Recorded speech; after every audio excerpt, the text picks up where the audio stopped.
And so the hobbits set out across country. They knew the first steps would be the last sight of the familiar green hills and kind faces of the shire they'd grown to love. Deep in their hearts, they knew for some of them it would be their last gaze through the fragrant fields, as not all would return back again from there.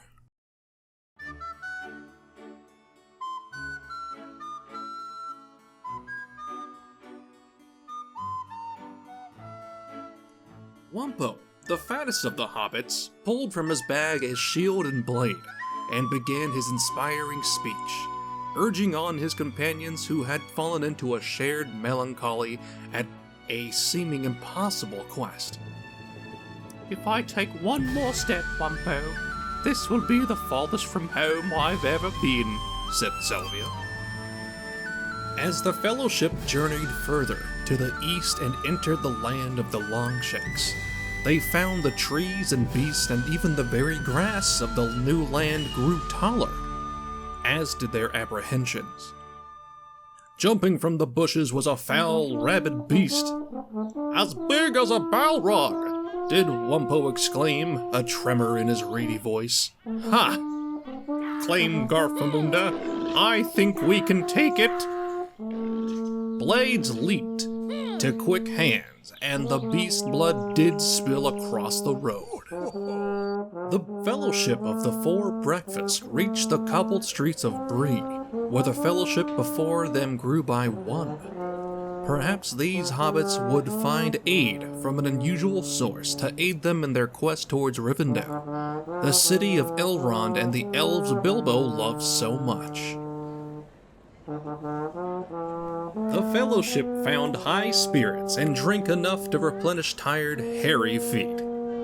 Their travels could wait for a night's rest. Flabo would leave the inn with a heavier pack and lighter coin purse, his love of the Longshanks ale overcoming his better senses. "They come in pints!" Wumpo exclaimed as he saw the bounty Flabo carefully carried back to the table. Jax and Gorfamunda smoked their long-bottom leaf awaiting his return, for Wumpo had run off before Flabo had even responded. Exploring the rooms of the Prancing Pony, the Fellowship came across an interesting character. The Fellowship was shocked by what they'd seen in the back room of the Prancing Pony. They found a quiet room with hobbit-sized beds and quickly went to sleep. They hoped to leave the tavern before Delcana awakes in the morning to avoid any awkward glances. "Wait up," Wumpo pleaded, his fat little hobbit feet pounding away at the road. "I can't drink while running," Jax complained. Wumpo, a pipe hanging from his lips and bouncing with his stride, sped past. "To Weathertop we go!" shouted Wumpo. "I'll follow you," Salvia Pont announced to Jax, urging him on to the path to Weathertop. "Behind you," Wumpo warned a mere moment before Jax felt a yellow-fanged teeth biting into his heels silently. As the final blow was laid, "I feel like I could take on the whole of Mordor now, Flabo," said Jax. The path we take ahead is like to be rife with more of these beasts," Salvia weebled worriedly. Salvia saw beady eyes watching the Fellowship's progress. Thinking it to be a spy from Isengard, she bravely snuck up to the creature thinking to slay it where it stood, as she had that deer back in stock of the Shire. But the creature proved a mighty foe, and it began tearing her to pieces. "Help! It slays me!" she shouted for her friends, fleeing down the hill from Weathertop. "Oh, no, it doesn't. Not today," Garfamunda proclaimed. The Fellowship jumped into action. 'Twas the Rangers, Jax and Flabo, who led the way through the mire of wilderness. The Fellowship of the Four Breakfast had no guide to lead them.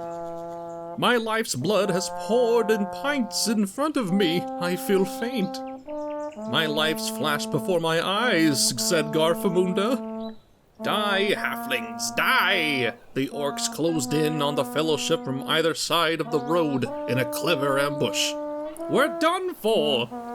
Yelled Wumpo, running along the road hoping to outpace them. Their armor is too thick, Jax warned as his arrows were deflected harmlessly.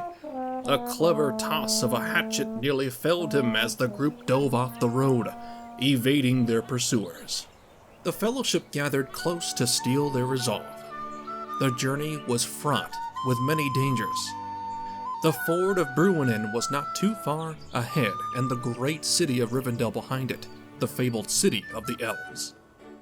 Safety and rest could be found there, and perhaps a little luck. The other fellowship would await them. Oh, there's a deer. That thing won't attack it. Oh, it's coming right for us, dude. Where's the road? It's attacking us! Oh, he killed me. It's killing me. All I can do is spam this. I have to stop to hit anything else. I need a drink! Oh my god, Womp, there's so many on you.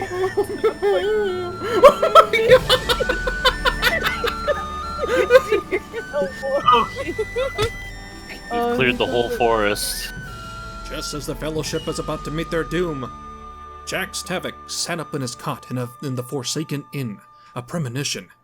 Danger ahead, friends. We must take the river to Rivendell. The road is watched, and death awaits if we go that way. The others grimly strapped on their gear and set forth. We can cut across country between the towns and avoid the roads, Scarfamunda sagely suggested. Grim nods shared all the way around as they set out again. The rangers once again led the way, and the group easily avoided ambushes and the dark creatures that hunted these lone lands. The last bridge looming ahead. Group up and pucker up, Jax gruffly advised as the group was turned down once again to rent the services of mounts to ease the travel. Flabo's keen eyes saw spies and orcs ahead. Even Garfamunda's comforting travel tunes could not forestall the quiet unease thrumming through the fellowship. As the fellowship begins to take a different direction due to Jax's premonition, they find a mysterious stranger, and Salviapot begins to beg for aid. After a moment, the mysterious stranger introduces himself as Eagleman. Wumpo begins to speak. I am Mumpo the Undefeated, and these are my friends. Together we make the 4th breakfast. We are in urgent need to get to Rivendell. My friend says you are able to aid us? Wumpo asked the mysterious ranger. Eagleman nodded and began to lead the fuckers to Rivendell. Our new friend is quite strong, exclaimed Wumpo. Eagleman, known for his swift quiver, taught the hobbits much of the ways of the Wilderlands, and spoke to them of the great white halls of Rivendell as they passed the time. A troll, Jack shouted from the lead. I didn't see that in my dream. But Eagleman quickly burst into action, slaying the creature where it stood, club raised. We should be careful traveling at night. I've read about these trolls in Bilbo's books, Salvia reminded the group. Ah, the ford of Bruinen. These waters tremble with powerful magics of the elves, but they are far from safe.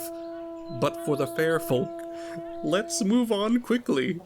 Salvia warns as a great beast of the mountain, a bear, appears out of the woods. This is where I saw us felled in my dream, Jax predicts ominously as the fighting continues. Eagleman is more than a match, his swift arrows felling the beast. As they break through the dense brush to the clifftop vista, the Fellowship of the 4 Breakfasts is joined by yet another member, the powerful guardsman Legallan, a legendary hero of Middle-earth, hailing from unknown lands with a bright star upon his shield.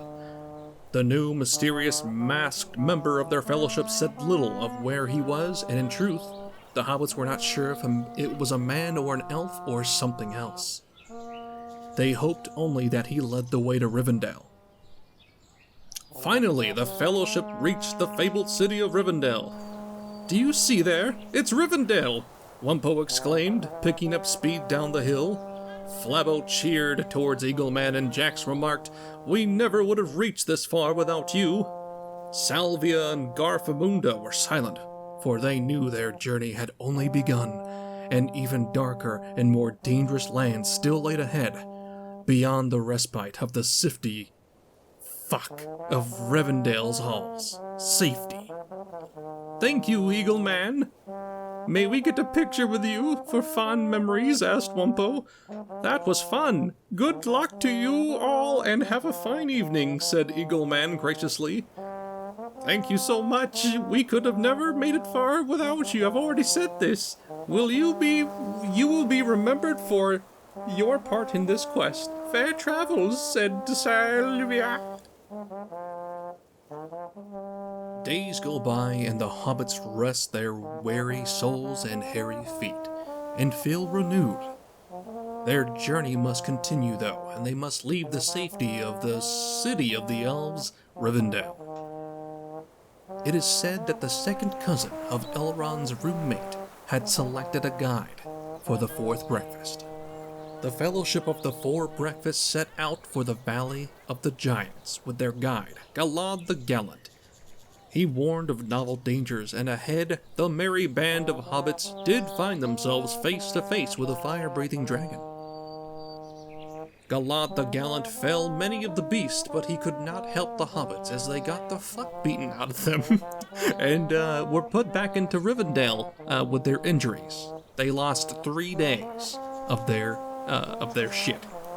And so the Fellowship reconvened in Rivendell to recover from their grievous injuries incurred attempting to cross the dangerous Pend Irigian.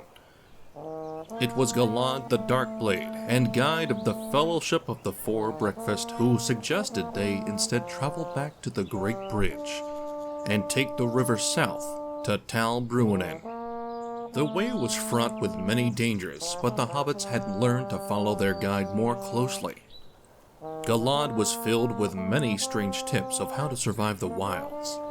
Unlike Eagleman of Swift Arrow, Galad preferred the wild ways and led the Fellowship across country and wildlands, through forests and over bubbling brooks. 'Twas with quick step and wary eye that the Fellowship returned to the ford of Bruinen. Their reprieve in Rivendell had been long and rejuvenating. They were ready to face the long voyage south by the waterways, avoiding the cursed roads where the dangers of the Dark Lord roamed strongest. "But I don't know how to swim," Flabo complained. He paddled weakly behind. Galad peered behind and yelled, "Well, swim!" as the first frog broke the surface. "This isn't swimming, it's death," Salvia cried as the frog pulled her under and released her. They made for the closest shore as fast as they could. "Tal Bruinen is just ahead," Galad pointed up the shore. But as the Fellowship got onto the shore, they were greeted by many orcs with arrows and club. Try as Galad might, he was unable to fell all the beasts before each of his hobbit companions were brutally dunked on. Thankfully, Galad was able to portal them all back safely to Rivendell before they were eradicated by the orcs, yet again resting up their wounds. "This is folly. We are beaten. Every path is blocked. Frodo and the ring are almost to Mount Doom. How will he ever finish his quest if all the enemies fix their eyes upon him instead of us?" Jax exclaimed before all 5 hobbits threw themselves into despair atop of one of Rivendell's many bridges. As the hobbits lay themselves on the bridge, wailing in defeat, a sympathetic elf whispers in their direction. "Hey, I have an apartment that is, basically a door to Mordor. Use it if you want, I guess. You gotta go back to the Shire if you want to get there, though, I think." And so the hobbits bid a final farewell to Rivendell. knowing they would never be able to return again. But for Eagleman and Galad, they never would have made it so far. But it was time to go back home again. Back to the rolling green fields of the Shire and beyond to a treacherous path, one that would lead them to Mordor by different roads. They only hoped they could make it. The Fellowship found in Oscaroth a welcome gift, presents from their friend Galad. Emboldened by his gifts, they passed again through the shadow of Weathertop. If I take one step further, this will be the closest to the Shire I've ever been, Salvia joked, invoking many groans. Flabo led the way.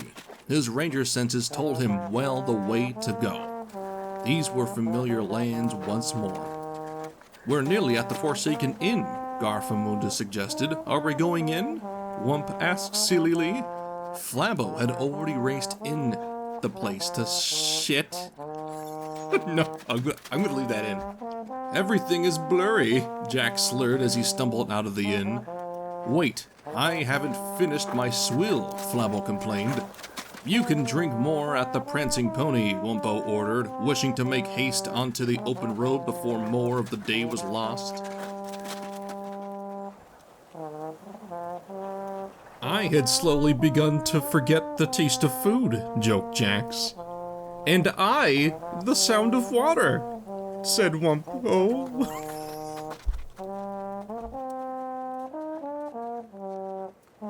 The hobbits once again laid eyes upon their old home, the lush and quiet Shire. But they knew that they dare not stay too long, lest they would lose heart and abandon their quest forever. So they immediately traveled to the Fallowthorn homesteads and entered the mysterious home that the Whisper had told them about. As they set foot into the domain, they felt an evil presence to their right. Each of the little hobbitses loosened in their bowels as they laid eyes upon the evil, glowing red door with the lidless eyes staring at them.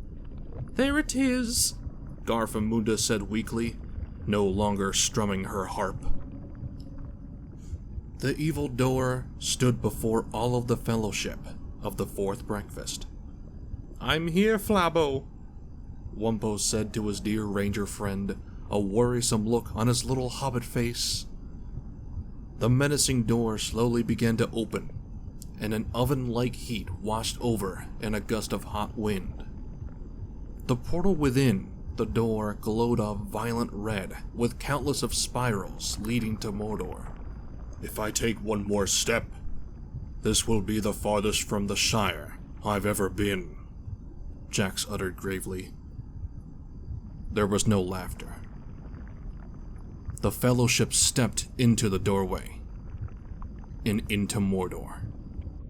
And within 7 seconds later, they fucking died.